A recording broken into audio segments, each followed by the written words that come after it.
مرحبا أعزائي المشاهدين من المحيط إلى الخليج في برنامجكم عرب شو. هذه الحلقة سوف نخصصها للتحركات انفصالية تسبق تسليم إسبانيا إدارة المجال الجوي للصحراء إلى المغرب، فتزامنا مع الزيارة الأخيرة التي قادت رئيس الوزراء الإسباني بيدرو سانشيز إلى المغرب، والتي أعادت نقاش إدارة المجال الجوي في الصحراء الذي تتولاه مدريد إلى الواجهة في ظل حديث مجموعة من الأوساط الإعلامية الإسبانية عن استعداد الحكومة الإسبانية لتسليمه إلى الرباط. وعبرت جبهة البوليزاريو الانفصالية عن رفضها لهذه الخطوة، معتبرة أن قرار إدارة المجال الجوي في الصحراء اتخذ داخل أروقة الأمم المتحدة. وبناء على ما سبق ذكره، يمكن الآن أن نتساءل عن أهم المستجدات حول رجوع إدارة المجال الجوي للصحراء المغربية إلى المملكة المغربية، ولماذا ظلت فرنسا إلى اليوم تحتكر الأجواء المغربية في أقاليمه الجنوبية، وما هو دور جبهة البوليزاريو في تعكير ضمان سيادة المملكة المغربية على أجوائه. كل هذا وأكثر سوف أشرحه لكم بعد هذا الانترو. أنا حمدي القروي، برنامجكم عرب شو.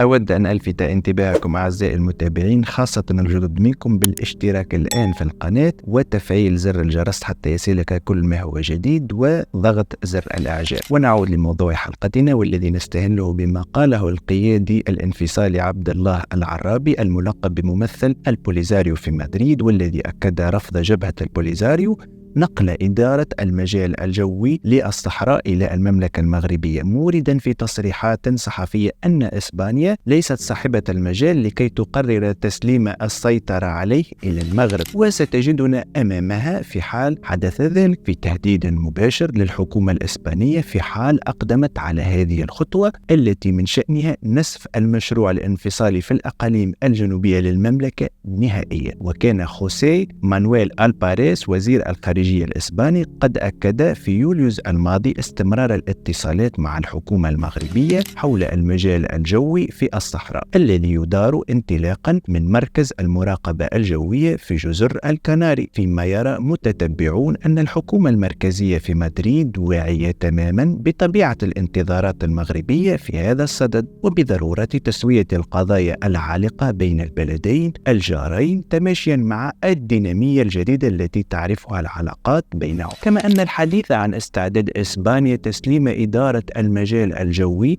للصحراء المغربية إلى الرباط بعدما سبق لوزير الخارجية الإسباني أن أكد استمرار الاتصالات والمفاوضات في هذا الصدد، يأتي في إطار الدينامية الإيجابية التي شهدتها العلاقات بين البلدين في مختلف المجالات منذ الإعلان المشترك الصادر في أبريل من عام 2022 الذي طوى صفحة الخلاف بين حكومتي البلدين إثر دعم مدريد لخطة الحكم الذاتي في الصحراء. ولا ننسى أن السياسة الخارجية الإسبانية بخصوص ملف الوحدة الترابية للمملكة أصبحت تتضح شيئا فشيئا، وتحاول تصفية كل القضايا العالقة بين الجانبين، على رأسها قضية إدارة المجال الجوي الذي كانت منظمة الطيران المدني الدولي قد قررت الإبقاء على إدارته من طرف هيئة الطيران المدني الإسباني إلى حين تسوية النزاع. غير أن الواقع الجديد اليوم في الصحراء ومجرد التفاوض حول هذا الموضوع يكشف عن رغبة إسبانيا بتسليم المغرب لهذا المجال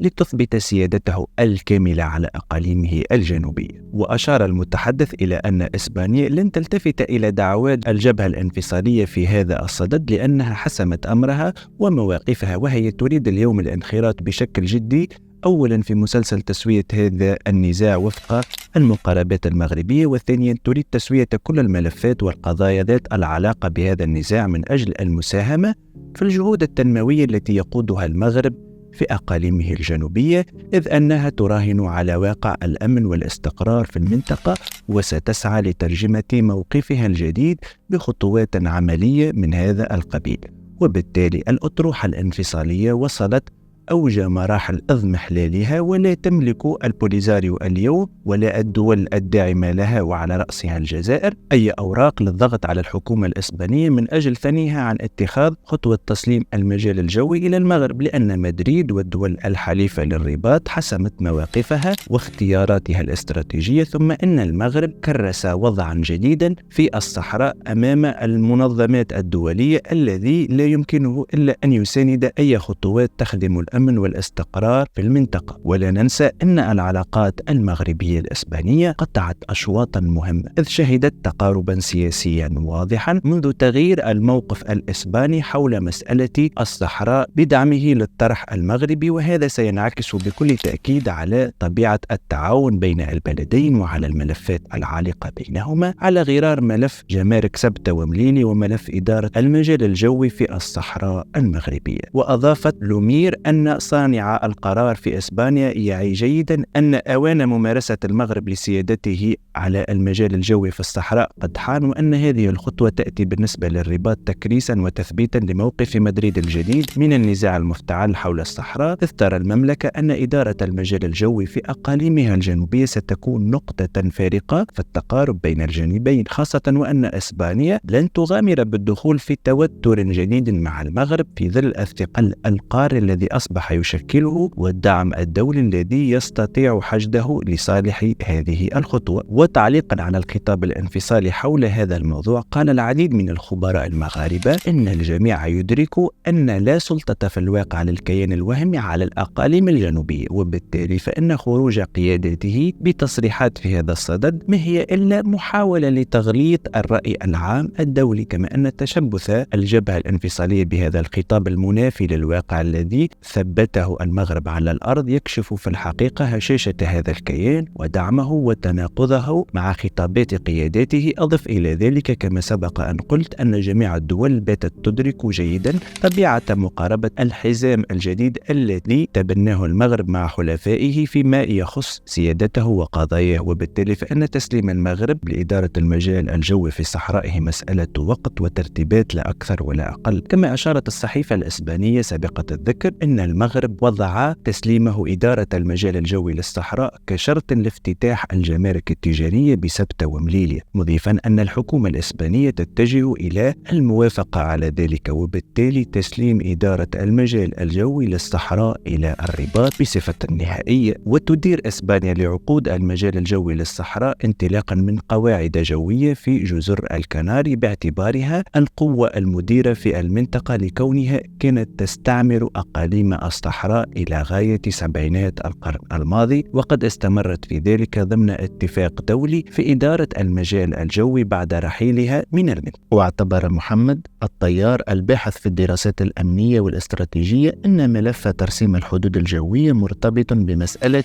ذات طابع تقني بحت، حيث أن إسبانيا تشرف على سلامة الطيران في الصحراء المغربية منذ أربعينات من القرن الماضي، لكن المغرب في واقع الأمر يمارس سيادته الكاملة على الملاحة الجوية في الصحراء، حيث أن الطائرات العسكرية المغربية مرتبطة بالأبراج الموجودة في المنطقة، كما أن الطيران المدني مرتبط بنقاط المراقبة والتسيير المغربية. وشدد الطيار على أن الملف ذو طابع تقني ولا بد أن يحل بين البلدين في القريب العاجل، بحكم أن المغرب يمارس سيادته فيما يتعلق بالملاحة الجوية في الوقت نفسه الذي تستفيد فيه إسبانيا من الكثير من الامتيازات والرسوم، بحكم أنها هي المسؤولة أمام الهيئة الدولية المسؤولة عن الطيران والملاحة الجوية. وأشارت وسائل إعلامية إسبانية إلى أنه بالرغم من إدارة المجال الجوي من طرف إسبانيا، إلا أن المغرب يستعمل المجال الجوي بطائراته، فارضا سياسة الأمر الواقع بتواجده في إقليم الصحراء، كما أنه يستعمل الطيران الحربي والطائرات دون طيار في عمليات عسكرية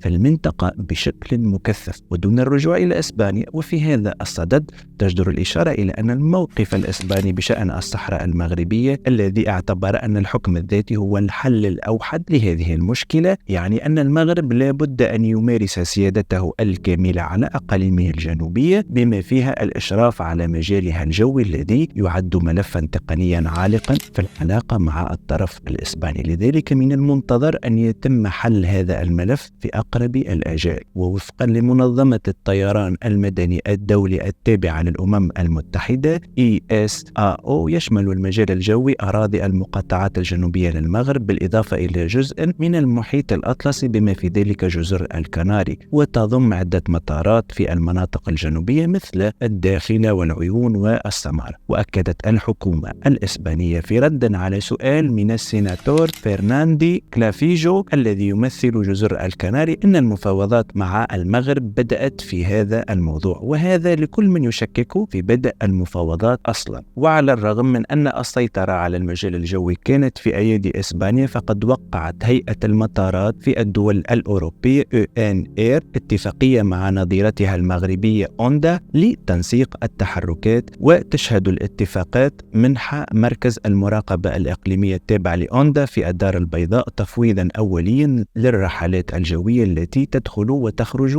من مطار العيون والداخلة والسمارة قبل تسليمها إلى مركز المراقبة في جزر الكناري. وبالتالي إسبانيا هنا تجد نفسها مجبرة على الخروج بكرامة من المجال الجوي للصحراء المغربية بعد أن قامت الدول الأوروبية بالاتفاق مع المغرب بدل إسبانيا لمرور طائراتها المدنية فوق المجال الجوي المغربي في أقاليمه الجنوبية. وتعد اتفاقية المجال الجوي واحدة من العديد من الخطوات التي يتخذها البلدان لتعزيز العلاقات بعد عام من التوترات الدبلوماسية بين عامي 2021 و2022. فبعد استضافة إسبانيا لزعيم البوليزاريو إبراهيم غالي، شهدت العلاقات الثنائية بين البلدين فتورا لمدة عام تقريبا قبل أن تعود المياه لمجاريها أوائل عام 2022 مع دعم إسبانيا رسميا لخطة المغرب بشأن الصحراء المغربية. ومنذ ذلك الحين تحسن التعاون بشكل كبير، وكان آخرها الاجتماع رفيع المستوى بين البلدين الذي شهد توقيع العديد من برامج التعاون الجديدة في مجالات رئيسية مثل التجارة والهجرة، حتى أن البلدان قررا تقديم ملف مشترك لتنظيم مونديال كأس العالم لكرة القدم 2030 ونجحوا في الفوز به رفقة البرتغال. كما أن إسبانيا اليوم أصبحت أكبر شريك تجاري للمغرب،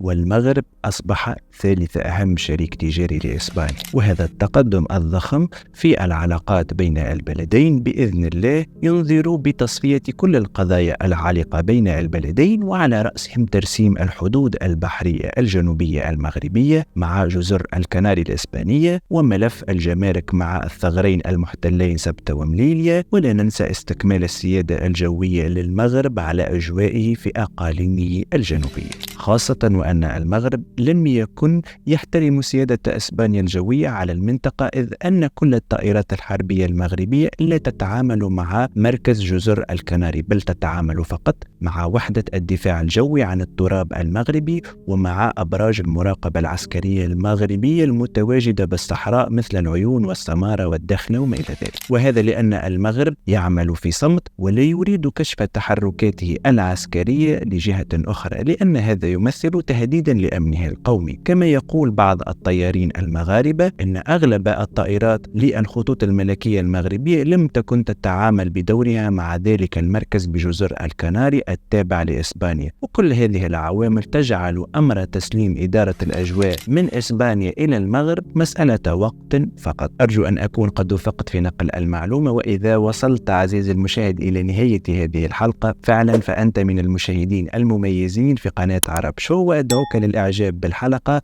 حتى أعرف عددكم الإجمالي بإذن الله. ويأتيكم كالعادة برنامجنا كل يوم خميس وأحد على الساعة 5 بعد الزوال بتوقيت الرباط. كان معكم حمدي القروي، برنامجكم عرب شو.